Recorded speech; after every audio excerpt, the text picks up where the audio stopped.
Alright, what is up guys? This is PVM Vertigo and welcome back to Kerbal Colonization. And right now you guys are witnessing the launch of the glorious flying battery. And the the reason I call it that is because if you see there that black collar there, those are all batteries. Of course going to be going to 4 times time acceleration just for an easier launch experience, but it's hard not to ogle at the gigantic storage compartment there. And you may be saying, why would anybody want that kind of storage? Well, the last time we went to the moon, we just flipped there. We actually ran out of electric charge. And since we have TAC life support, that won't be able to fly. If you do not have a source of electric charge or like a large storage compartment, if you don't have electric charge at least with you, you will die because your ship won't be able to run and you won't be able to pump oxygen to Jebediah Kerman in this case. Also, that's the reason why when we're going to go to a planet, we need to have, colonize the actual place. That's why this series is called Kerbal Colonization. We have life support, and you need a ways to, use the planet and use your energy supplies to produce food, water, and oxygen. So that's what the bases are going to be for. That's why we're going to colonize every planet and visit it so much. We're going to invest all that stuff so that our Kerbals can actually live and not just send probes like everybody else does with TAC life support. We're going to actually make self-sufficient bases and stuff. But for right now, we don't have enough stuff researched. So we don't even have solar panels researched. That's why we have to send a huge freaking battery up into the sky and fly to the moon. And the reason I know that we need this many is because I actually was doing some testing in another world, or another save. I mean, this isn't Minecraft, it's not a world, but same difference. And I had 2,500 electric charge, and it didn't work because the higher up you get on your apoapsis, the slower you get. So right here, you can say oh, we're already gonna be leaving. We're not actually going now, but we're going pretty fast around the Kerbin. And you say, oh, we only lost 1 electric charge, and we traveled, 500 miles or kilometers? Well, yeah, you do. And we probably will do that for the majority of the ride, but once you get to, halfway up your orbit, you're going to start slowing down pretty fast, and soon you're going to be going basically nothing. When you get to the top of the apoapsis, you're going to spend, at least half or, a third of your time up there, so you can't really estimate how much or how many batteries you need. It'd be nice to have solar panels, but we just don't have the research, so this is the solution. And also, I don't have MechJeb or Kerbal Engineer, so this means that I completely estimated this amount of fuel that we have here. But also, it's the most efficient way because we are going to go there, but we're going to have a nice little flyby. We're not going to land, and we're going to fly by, and it's going to slingshot us into a lower orbit and crash us into Kerbin again. We actually have a heat shield for that this time. Alright, so we're burning here. I'm actually realizing that it didn't actually record the sound this time. I'm going to double check that next time because this has been happening far too frequent. This cannot happen anymore. We need to hear the sounds of the beautiful KW rocketry engines. I don't want you to be in silence. But, nevertheless, this is what's happening. We're going on the moon and, holy crap, you guys see that? We had 0 point or 4 point something. We had no fuel left. We almost lost there. All right, so we're gonna transmit this stuff on the antenna because we haven't done any outer space or outer Kerbin system science yet. So yeah, we're just gonna put that away because that thing, if we left that open, it would probably take up our entire battery supply. And we're flying out right now. I'm very confident. Not really even checking because it's not going to eat into our stuff that much because we have so many freaking batteries. Doesn't even matter. See how slow we're going up here? We have to time accelerate almost the entire way and we're going really, really slow. And in that outer jump thing, we've used up a lot of battery. Okay, so here we are at the moon and look at how beautiful it looks. But beauty is not the most important thing here. The most important thing is getting that science. So let's do that now. We got a mystery goo, pop that open, take that. Hopefully it won't get burned up in the atmosphere. Take that crew report, and then we're going to get an EVA report also. Now, characteristic of most moon missions would be the surface samples, because that is like the biggest amount of science you can get from the moon, but we don't have good enough technology to get us to land there yet. We don't have the flat engines to help us land. We don't have the good landing legs. We don't have big enough boosters to launch us there. Heck, we don't even, like, our actual flight abilities aren't even that good yet.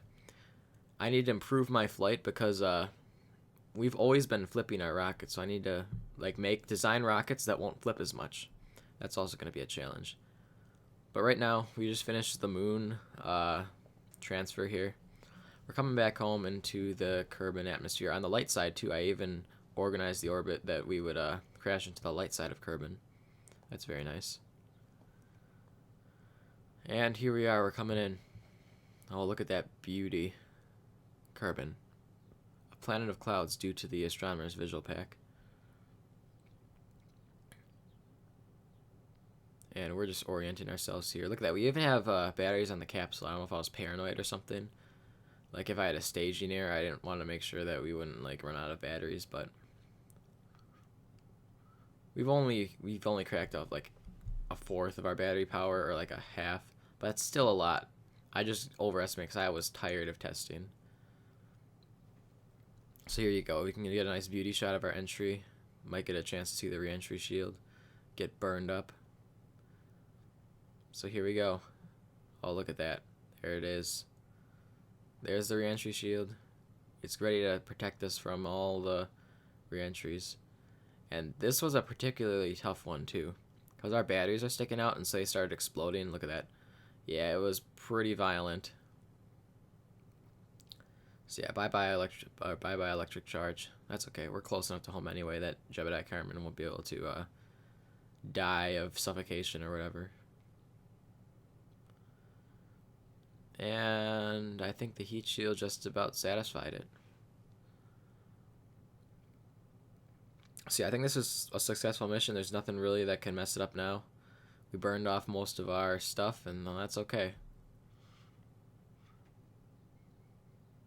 Alright, so yeah, we're just coming down here. Jebediah Carmen, reincarnated from the dead from a few episodes ago, is back. He's about to land for the first time a successful lunar flyby. And here it is. He's at the controls right now. He's coming in hot. He's got his real chute out. He's ready to land. Oh, the real chute deploys, and it's pretty much a successful landing now. He's got his heat shield pointing down. He's looking at the clouds, and here it comes now. Only seconds away from landing. The first moon flyby ever. And there it is.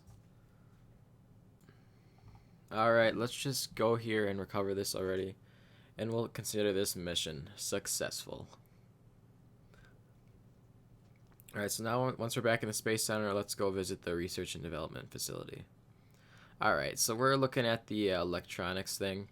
It's pretty expensive, 90 science. We got like around 80 science on the last mission. Now we're up to 124. Our budget can only buy either this, or we could buy 3 different 45s, I think. No, we could only buy 2. We're barely under that. 3, but nevertheless, we can only really buy the electric charge because we need to be able to get places. And to get places, you need solar panels. And we now have solar panels, so now we're going to be okay. Keep in mind, they aren't actually advanced solar panels. They're actually the ones that don't extend. They're just the ones that sit on there on the side. So you're going to have to point the solar panels in the right direction, but it's better than nothing. Alright, so you may be asking me, what is the next great adventure of the Kerbals? Well, our next great adventure is the runway. The reason is because there are surface samples that we have not yet collected on the runway. And we are kind of stagnating with our science because we can't land anywhere. We can't actually go to any place without we can't just go there and not be able to land. Like, if we were to go to Minmus right now, we'd probably get around like 20 or no, probably like 30 science, but it'd be hard to get there with the stuff that we have. So we really need struts.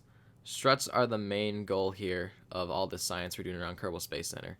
If we can get surface samples and EVA reports and all that around places that we haven't actually gone yet, then it'll be an easier time because when you have struts, your rockets won't flip nearly as much just because aerodynamics won't be able to do that much damage to your stuff.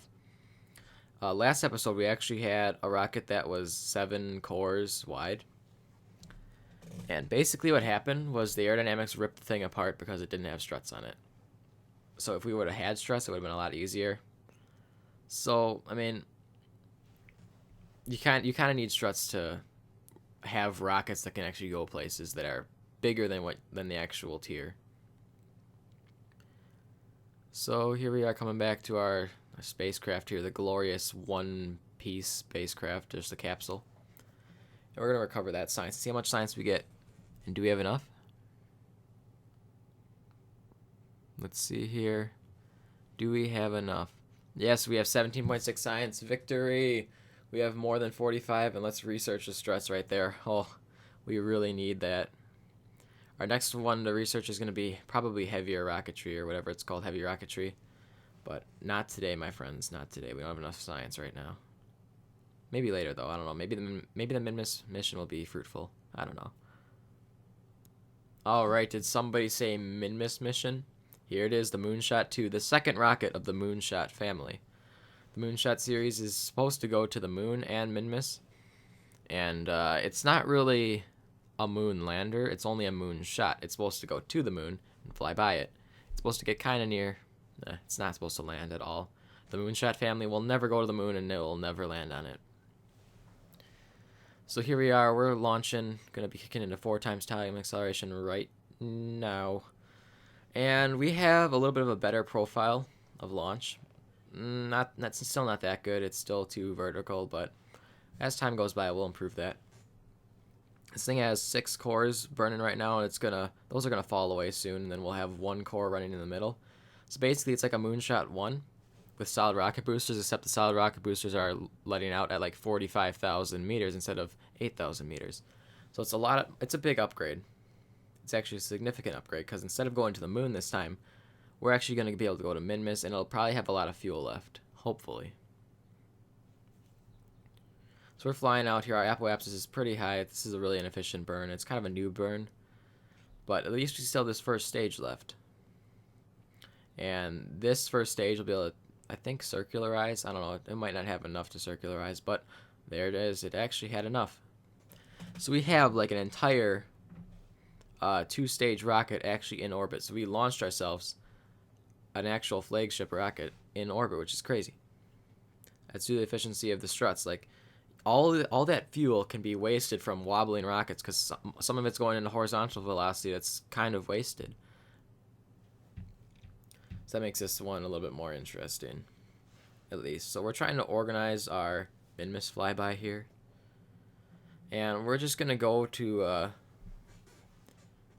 this maneuver, and then we're gonna accept the fact that it's gonna go there, because I think that we can maneuver ourselves when we're up there. We don't really have to do this in one burn like we did last time, because we're in no danger of ever running out of electric charge. We have solar panels slapped on the sides. I forgot to tell you guys about that. We have the new solar panels on the sides. Keep in mind that I probably should have designed it a little bit better. It only has 2 solar panels. I don't know why I didn't put more on, but, well, at least we have some sort of power on there. And right now we're just doing our burn to Minmus. Pretty standard stuff. And not much more to say about this rocket. It still has the standard heat shield on it, standard parachute, standard mystery glue at the top so it doesn't get burned off during re-entry like the batteries do. And the solar panels are new. I have some batteries on here, but actually, do I have any batteries? What the heck? Actually, I don't think I had any batteries on there. That's really weird. Next time we'll put more batteries. Not that it matters, because we still have solar panels. And I think that actually in this launch, we have never gone to the dark side, have we? No, we haven't. We launched, and then we're doing this burn, so that means that we're going to be in not much any darkness. We've been in the dark like there, but only for a few minutes, because we're going so fast to do that burn.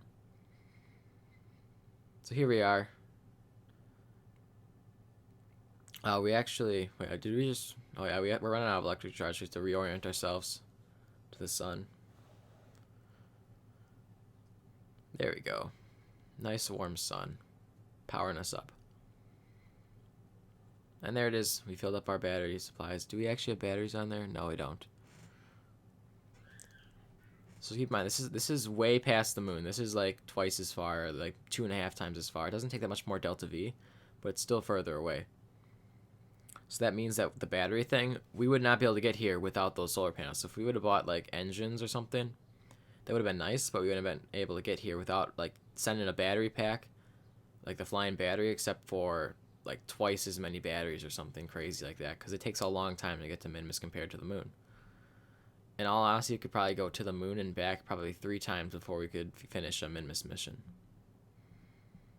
So our actual flying battery might not be able to actually get here.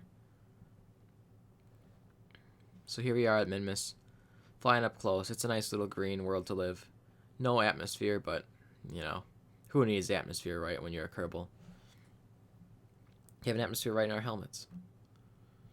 Okay, so we're doing some standard stuff here, doing some EVA reports, we're doing some crew reports. And that's all we can do, besides mystery goo and stuff. I actually forgot to put the thermometer on here. I'll remember to do that next time. Next time we're not going to be doing this kind of stuff. I think we're going to try to... I think the next episode will be focused on making an actual satellite network, because we can't transmit stuff from Minmus to Kerbal, because it's too far away. We can only transmit stuff like a quarter of the way to the moon, which is a really short distance. That's really close, and we need to be able to transmit stuff home, especially when we're going to be landing places, because there's like 3 different places that you can fly through. There's like low moon, then there's like just above the moon, and then there's on the moon. There's EVA reports, crew reports. We need to be able to transmit that stuff from that far away. To do that, we're going to have to employ a satellite network with like long range satellites and stuff. It's going to be a lot of trouble, but it's going to be worth it. So I'm going to have to research and design how to actually make a satellite network, but that's going to be a good challenge, I think, at least. So yeah, we're coming back here, and we are at our apoapsis, and look at how slow we are going. We're going only, what, 41 meters per second? Is that what it says? No, we're actually going 71, but... Actually, we were only going 41, but okay. That's still pretty slow. That's like less than launch speed. And you know how far launch speed gets us. It gets us like... takes like 4 minutes to go up to space. So yeah, in general, we're going pretty slow right now, and what the heck just happened? We're going EVA. Oh yeah, our funny thing, our electricity ran out. Oh wait, no, it didn't run out. Well, it ran out there. Okay, so apparently our electricity didn't run out there. Our electricity ran out the second time. And the only thing that can save us now is Jebediah Kerman's EVA pack. We just need to nudge the spacecraft a little bit and get the solar panel in the light. Otherwise, he's not going to have any oxygen. And you may say, oh, why doesn't he just hold on to the ladder? Well, you can't, because the attack life support also applies to suits. So if he's in his suit too long, he can also die. So he's trying to nudge the thing. It's actually working since it's a small rocket. I did this in the KSP Career series. I actually pushed a space plane into orbit. Or not into orbit, but I pushed it into a better trajectory to get to orbit, which is kind of cool. People underestimate the power of EVA packs sometimes. So yeah, I don't think it's aiming at the sun yet, but, you know, we're trying to angle it. It should be okay. I'm going to board to see if it is. Is it? Nah, it's not. But it's spinning, so that means that, like, oh, my time accelerated. Okay, I thought that the time acceleration would make it spin faster, and I forgot that it actually makes it stop spinning altogether, which is not a good thing to do. But at least it's at an angle that I can kind of push it more efficiently. I'm trying to, like, this is so hard. Like, you don't know what direction you're actually going. I actually think while doing this, I might have bugged out the EVA pack, because it kept on, like, refocusing. I think I might have bugged it out a little bit. But nevertheless, Jebediah Kerman is doing his best at this, and all in all, we end up fixing it. Jebediah Kerman is just going to go fly back in. Hopefully it's actually working good now. The solar panel is directed right at the sun, so it should be. I think I might have actually broke the EVA pack because it keeps on refocusing and it's really annoying. So he's just going to hop back in here quickly. And look at that. Sure enough, our electric charge is improving. So now it's depleted again, but that's just because we're using our SAS to actually angle the solar panel even more towards the sun. It's like a chain reaction. And now it's depleted again, but at least we're on a trajectory where it will be okay. And I don't know what's happening here. For some reason, we have acceleration in the ship, and we have no electricity. And we have no control. I think my pushing of the ship with the guy, or the Kerbal, I might have bugged out the ship a little bit, because I need to like time accelerate when it's aiming at the sun, because otherwise it turns randomly. I don't know what I did here. I didn't try to break it, but I don't know. I think we can get home as long as the solar panel is pointing at the sun and we time accelerate. It's really weird. So yeah, we coming on a regular trajectory. After we ditched the other stage, the turning actually stopped. So there must have been a glitched Kerbal or something pushing against it. I don't know how that happened, but anyway, we're re-entering here. We got the ablator re-entry shield on, ready to shield us from all heat particles, which are very, very nasty. Yeah, this is the end mission of this episode. Remember, next episode we're going to be actually making the satellite network, so be excited for that, because that's going to be a project. I've never done that before, and it will not be a routine thing, so I'm going to call it Project Constellation, because we're going to have to launch at least, I think the minimum is 3, but we might launch 4 or 5 just to be sure. And yeah, I think that's what we're going to be doing next episode. So yeah, all in all, the mission to Minmus was successful. We came back in one piece with a ton of science on board. We might even be able to research a few things. So yeah, we're just coming down for a landing here. And only a few more feet. Will we survive? And yes, we do. So yeah, just going to do a few things of science here, and then we're going to just head straight into the R&D. So yeah, we end up getting rocketry just to help us propel ourselves further and get that nice flat engine for landing. So yeah, I'll see you guys next episode for more Kerbal colonization things. And well, this is the end of this episode. Hopefully you guys subscribe and stay tuned for more. This is PVM Vertigo. Peace out.